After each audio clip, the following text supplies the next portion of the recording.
Hi, this is Jeanette, and welcome to the Bridge Within. I want to thank you for joining me today. As you probably have already heard, David Wilcock is no longer with us. And I did not realize that I was going to take that news so hard. I wasn't expecting to outlive him. He's almost 10 years younger than me, and I just don't know why, but I'm really having a hard time with it. And I think the main reason is because I saw a lot of goodness in David. He loved to use humor. He never really took himself too seriously. And he was just like a big, cuddly goofball. And I've heard so many stories about how kind he is. A friend of mine went to a spiritual retreat and there were a lot of speakers. And she said by far, David Wilcock was the best speaker. He was so excited about this anti gravity um, technology and how it would give mankind free energy. He also took time and spoke to this friend and some of her girlfriends personally, and he was just so kind and so considerate that they just really thought the world of him. They just really felt his goodness, and I feel it too. And then you hear about his childhood friend and how he tells a story about how it wasn't uncommon for David to go grocery shopping and to be held up by a fan for about 45 minutes. And David was just happy. He was thrilled to talk to those that were willing to listen. I think that was his life mission, was to help mankind and to work on his own ascension. And in by doing so, he taught us so many things. I do not believe that he self-deleted. I just don't. There's so many reasons that I think that the powers that be would not want him here because he taught us about things that they do not want us to know about.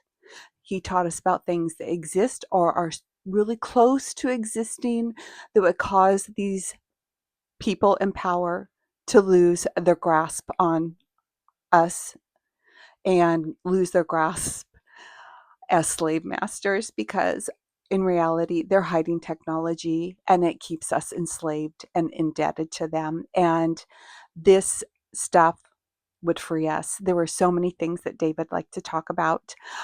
First of all, I want to talk about some of the technology that if David did self-harm himself, I want to talk about some of the technology that would cause him to do it.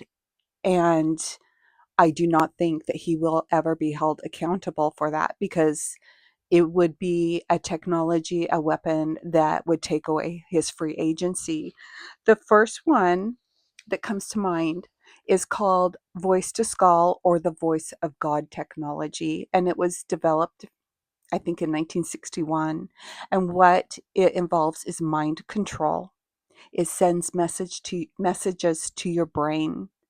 It can either send messages that will appear to be your own thoughts or messages that will come in words.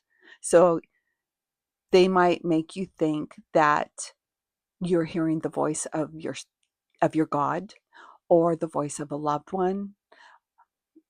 They can make it seem like it's anything. They can implant any thought or any voice or any command into your mind.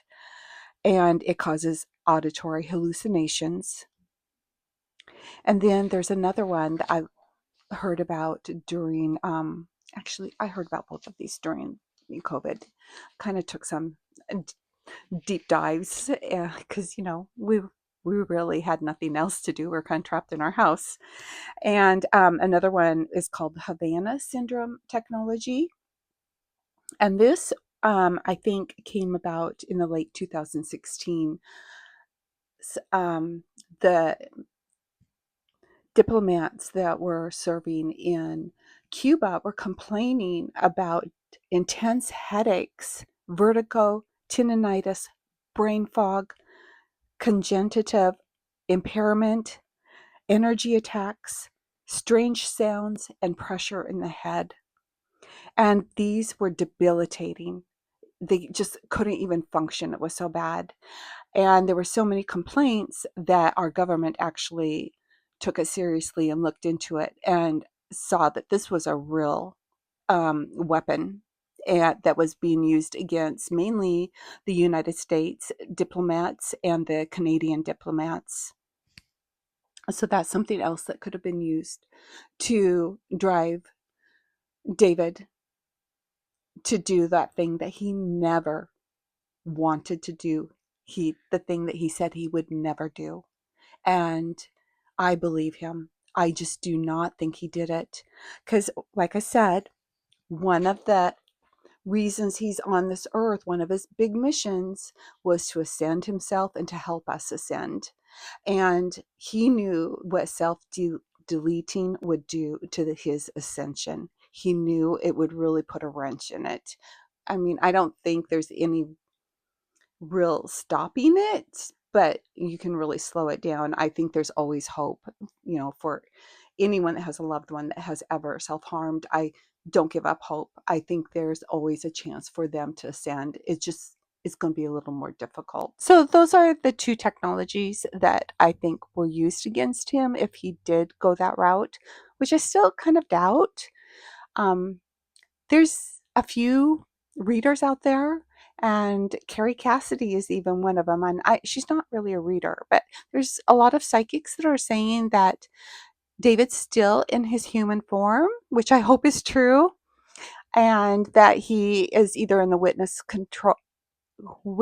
protection program, or he is serving for a secret space program, which would be wonderful. That would be something he would love. And I hope he is doing something he loves. And if he is on the other side, then I pray that he is just soaring and having a ball. And I know that he will help us on the other side. So, why would anyone want to take out David Wilcox? Well, I think there's many reasons. He was a great teacher, and he would share the knowledge that he got. And was it all accurate?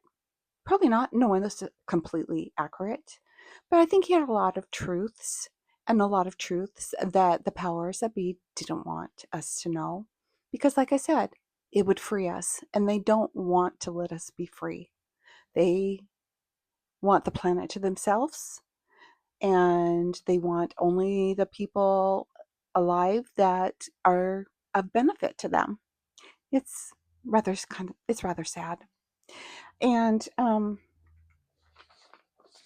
one of the things that David would talk about a lot is aliens.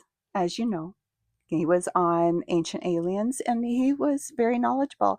In fact, I just watched a show of him on the Coast to Coast with George Norrie, and he was talking about like 56 different types of aliens, and it was really interesting. And David also talked about good aliens and bad aliens, because there's both. There's duality, even not only on this earth, but even I guess in the alien life, whether they are interdimensional or if they are up in the skies. And he would talk about those that would want to harm us and why they would want to harm us, and those that want to help us and how they can help us. And it's rather funny right now how a lot of our leaders are just now starting to admit there is alien life.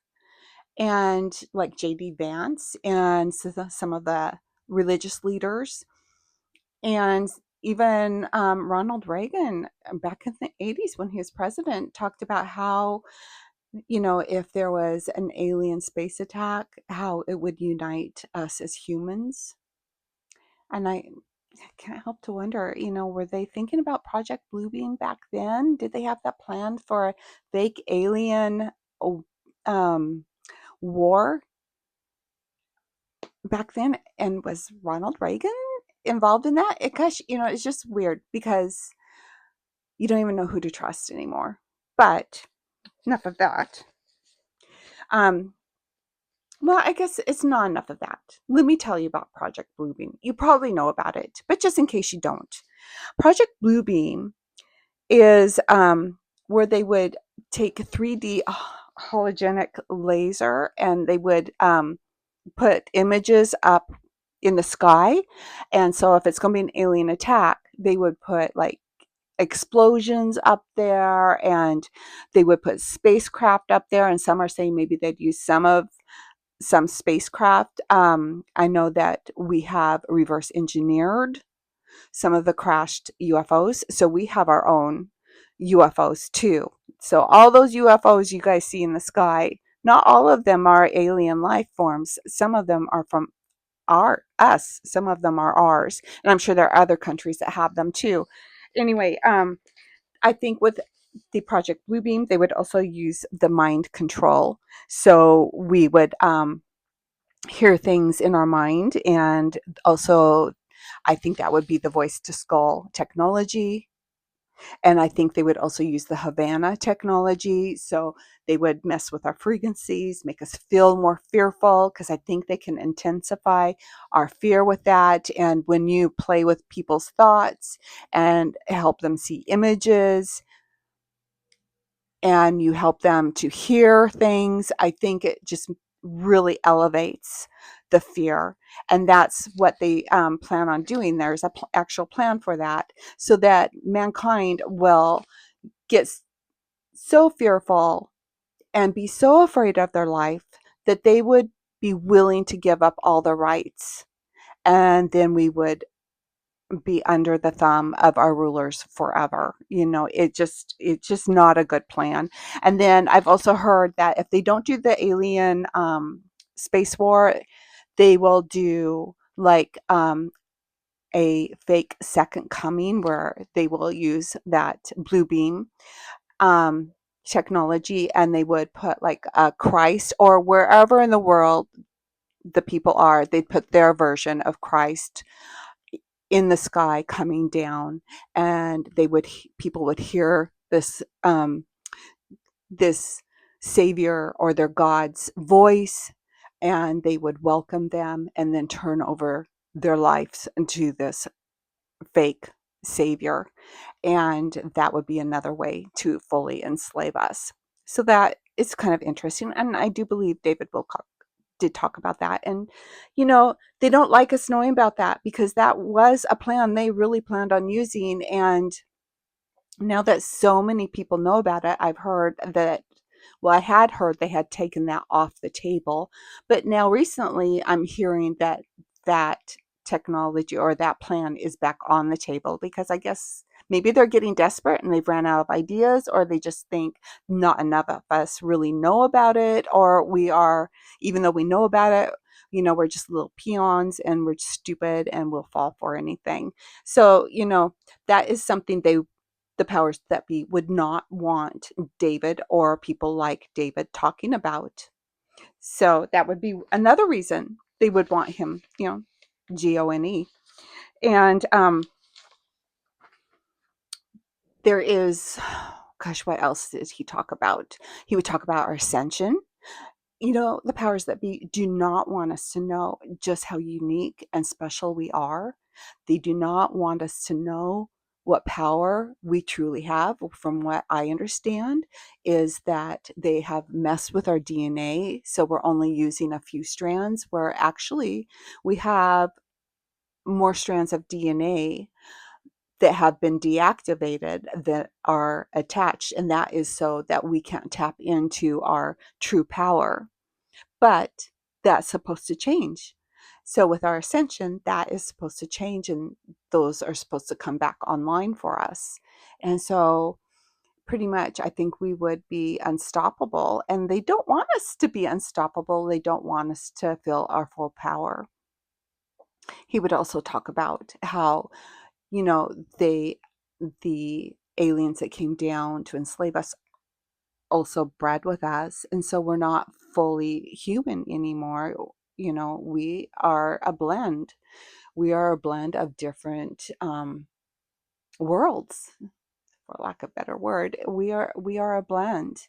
And I've even heard that we are um, we purposely were seeded with the different um, alien life forms because that was a way for them to preserve themselves. So there were benevolent, friendly aliens that used us to help us elevate that way by planting their DNA in us, but also what can be used for good can be used for bad too. So there also the bad entities have done that too. Um, so they just don't want us to know about alien life, and I just think it's really kind of funny that they're really starting to talk about that, and they want us to be fearful of our alien brothers and sisters, some which are probably narcissistic and we should not have anything to do with, and some that we should embrace. Another thing that would make David a target is he liked to talk about conspiracy theories, and many of us like to hear them.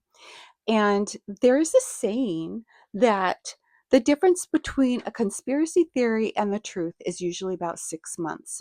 I guess that's how long it takes for a conspiracy theory to normally be proven true. And I understand that the conspiracy theory was a made up term by the CIA, and it happened around the time of President Kennedy's demise. And it was made so that we would accept their narration by making the people that questioned it look crazy. And no one wants to look crazy. So a lot of people want to appear to be smart, so they'll just go along with the story. But there's also many that question. Maybe they won't question out loud, but they will question within their hearts. And many will question out loud, and that was David. And that can be a dangerous thing to do. Another thing that David would talk about that might get him into trouble is conspiracy theories. He would share what he knew about them. And there is a saying, the difference between a conspiracy theory and the truth is usually 6 months. I guess that's the normal time frame it takes for a conspiracy theory to be proven true. I don't know about you, but I know quite a few conspiracy theories that seemed unbelievable that actually came to be proven true. And a lot of them during the lockdowns, and is was really an eye opener. And the way I understand it, the CIA developed that term conspiracy theorist, conspiracy theory, about the time that President Kennedy was taken out. And they did it because they wanted us to just accept their narrative and not question. They do not want us questioning. And so they made anyone that questioned the narrative into a conspiracy theorist. And that was their way of making that person who questions the narrative to look crazy. And it's a good way to separate us as human beings so they have more control over us. And David knew quite a bit about the conspiracy theories, and he has a huge audience. And they just do not want us to know about these things. And I believe that's one reason that they work so hard to discredit David and make him look like he was nuts. And he wasn't. I seen him as a sane person, even though a lot of people, I, I watched so many videos and I was so sad to hear so many people speak badly about him and just, discredit him and just accept the fact that what they told us is true. I felt really bad about that. But then I would go into the comment sections and I would see that many people who knew David, who would knew him personally or would follow him, um, they didn't believe it. They love David and they are grateful to him. And many of them credit David for awakening their spiritual side. He had a huge impact on many people. And I am so grateful that they see him as an honest person who was telling the truth. And in fact, a lot of them would talk, not the people in the comment section, but a lot of the people doing videos would talk about his last video and how unhinged he was and how unstable he looked. And I watched the last video and he just seemed like David. He was grateful to be here. He was looking forward to the future. He was asking for a little bit of help because they have also destroyed him financially and um he couldn't afford the food that he needed to eat because, I guess he thought he was fighting diabetes, and so he wanted protein rich foods that were healthy so that he could get strong again and start doing the work, because he said that felt he had felt so lethargic and just not well, and he felt like it was more than age. He felt like something serious was going on, but he also felt like it could be reversed. He felt really really hopeful, and he was doing his comedy skits. He was just being goofy and fun and not letting the people in the comment sections that were putting him down get to him. He was just having fun. It was fun to watch him. And he really had plans. He did not sound like someone that was going to disappear. He just didn't. He sounded like David. So I guess we'll have to check into that conspiracy. I guess, his disappearing is like a conspiracy. It's funny how the man who would talk about conspiracies kind of became one. But I think in the future, we're going to know the truth, and he's going to get a lot of credit for doing a lot of good. And I think he will be honored. Another thing that I think that David got unwanted attention for was talking about alternative medicine. He was a big believer in it, and so am I. He believed in naturopaths, homeopaths, and even energy medicine. They all work. They work great. And I noticed in the 80s, there was a big witch hunt for homeopathic doctors. I remember at the time because my mother was seeing one. And she was seeing one that was really reasonably priced, and he was doing good work. And he was really helping my mother. And during that time, I don't know if they were disappearing some of the homeopathic doctors or not, but they were trying to destroy them financially, and they were closing down their offices. And unfortunately, this doctor who was doing so much good at such a reasonable price, he was shut down. And so he ended up moving back east where he came from. And a couple years after he was shut down, he wrote a letter to all his patients and to update them what he was up to. Unfortunately, he still wasn't practicing.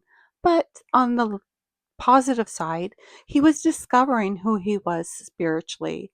So that was one good thing that came out of it. But honestly, we lost an important pillar in our society, someone that was really doing a lot of good work to help people overcome their illnesses and ailments. And then we also have a world renowned naturopath in this area. I'm not going to say who he is, but he's written many books. Very famous people go to him. And he has a huge clinic, and he hires all sorts of different alternative healers, and he's just really good. And he likes, I don't know if he still does it because he's getting older now, but he used to love to go to like health food stores and give lectures and answer questions. I just adored him. I really enjoyed his lectures. And I think they shut him down for a while. I think they tried to put him in jail. I can't remember quite everything that happened, but it was, I'm sure, a hard time for him. And I think he probably really feared for his clinic and his life's work.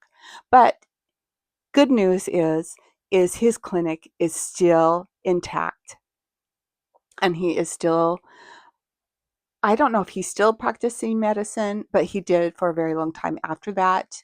And he still has that clinic and it's still doing a lot of good. In fact, they just recently were able to help my aunt in a case where regular doctors weren't able to. And she's not like healed, but she's able to live a more full life because of this alternative medicine. And so I just feel like, Big Pharma does not want us healing ourselves. They do not want us to know about these alternative things, and they don't want us to have access to anything. And either does the big medical system. And David, by talking about it, challenged them. And when we talk about it and when we treat ourselves, we challenge them and we hurt them in the pocketbook. And they can't have that. Just recently, I had a dog that had an eye infection, and then another dog that had a ear infection. And that ear infection and eye infection would have been nothing in the past. I could have gone to the feed store and gotten some eye cream that had would have like antibacterial properties in there, and would have gotten rid of it. I've used it so many times over the years, and you can no longer buy it. And mm, in the past, I've been able to get like antibiotics at the feed store. Can no longer do that since COVID. They didn't want you treating yourselves. In fact, they even took away the fish antibiotics. So you can't even treat your fish anymore.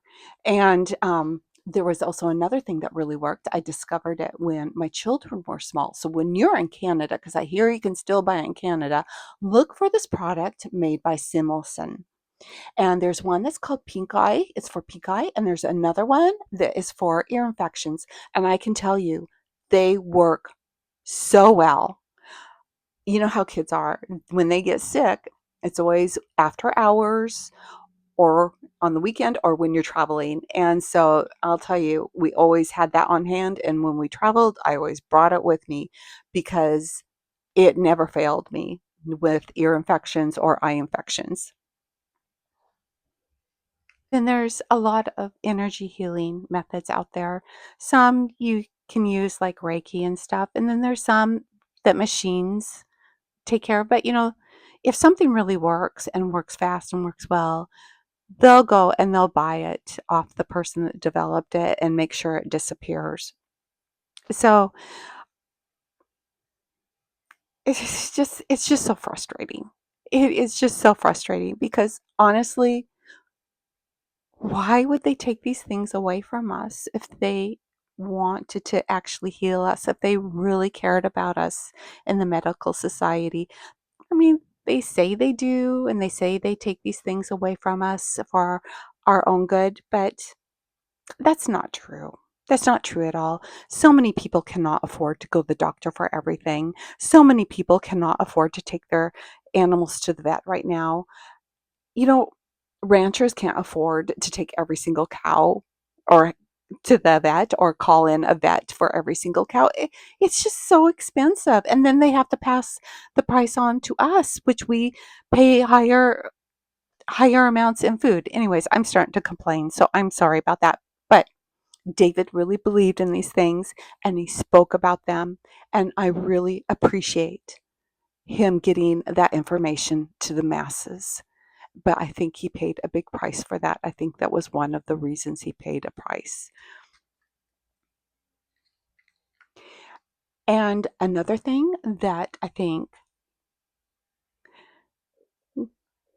got David on the radar of the people that aren't so nice is he was really into free energy, and he was really heavily invested in something that was called, what is it called, anti-gravity technology. And it would have been a way to bring us free energy, freeing us up from having to depend on gas and electricity and all these energy sources that are so expensive and are outdated and used as a way for the rich to get richer and a way to control us. It keeps us in debt to them. It is so many people are having a hard time paying their bills right now. Everyone I know is really shocked by how expensive their electrical bill has gotten, and it's a hardship, especially for those that are just barely making it. So that would have been such a freeing thing for the world. That will be such a freeing thing for the world to have free energy. And I know the technology's there. Mr. Nikolai, is it? Yeah, Nikolai Tesla, I had it, and that was stolen. And then other people have started to develop it. In fact, one of the last scientists to have disappeared or unalived was that young lady who was working on the anti gravity technology. She knew people were after her. She knew her life was in danger. And she told all her friends that she was not going to unalive herself. And she also stated that she was going to release all the information. I think she felt like if she could just release all the information, that would probably be a safety net for her, because there'd be no other reason for them to come after her. If the technology is out there in everyone's hands, then why would they just target her? Because it's too late. It's out there. They couldn't stop her. But it didn't happen. She's no longer with us. Hopefully, like a lot of the um, readers or the psychics have said, that David is in a program, alive in his human suit. Hopefully, some of these scientists are too, because we need them. They're just trying to enrich the world. They're trying to make things good for mankind. And you know what? We deserve this. Mankind's good. It's a shame that there are some that just want to see us suffer. They don't care. They don't care. They just want to have power over us. Why can't we all have enough? There's enough for everyone to thrive. But they want to take everything and hoard it, and then have us fight for the crumbs. That's what we fight over. We fight for the crumbs. And it's a shame that we do that. It's a shame that we can't see that. It's a shame that we let them divide us. It's a shame that we don't put our foot down and say enough is enough and band together and force the hand, because we have the numbers to do that. And we could do that peacefully. And we should do it peacefully. And like I have said many times, I believe that as individuals, the greatest thing we can do is to work on ourselves, to better ourselves, to reach for that ascension, which is just it's just being a better person, being a good person, just working on our spiritual nature, and just reaching towards God. That's all that means. Ascension is reaching towards God, and then God reaching back and pulling us up. That's what we want. And that is the thing that will save us. I know that. And I believe that's what David believed too. And I believe that's what he would preach about. And that's what he knows. And I know he's going to reach his ascension. And before I close, I just want to say I am so grateful that David is no longer being chased by these bad people, that he is no longer isolated and abused, that he is no longer feeling like he can't afford to eat, that he is no longer feeling any physical pain, and he has many people expressing love and gratitude towards him. I think one of my favorite videos that he has ever done is just a little random video. He was so excited because there was a turkey that was coming to his house, and he was so thrilled that he had to show us the turkey's footprints and talk about this turkey. And I thought, oh, that is so sweet. That is a good person. Someone who appreciates the little things in life and appreciates all beings, even a turkey. So I hope as I leave you that you will remember David and remember him in your heart and remember to pray for him. Because really, we don't know what he's going through, whether he's in a program or on the other side. Let's just pray that everything will be smooth sailing for him and that he can just be joyful and doing the things he loves. And so until next time, goodbye.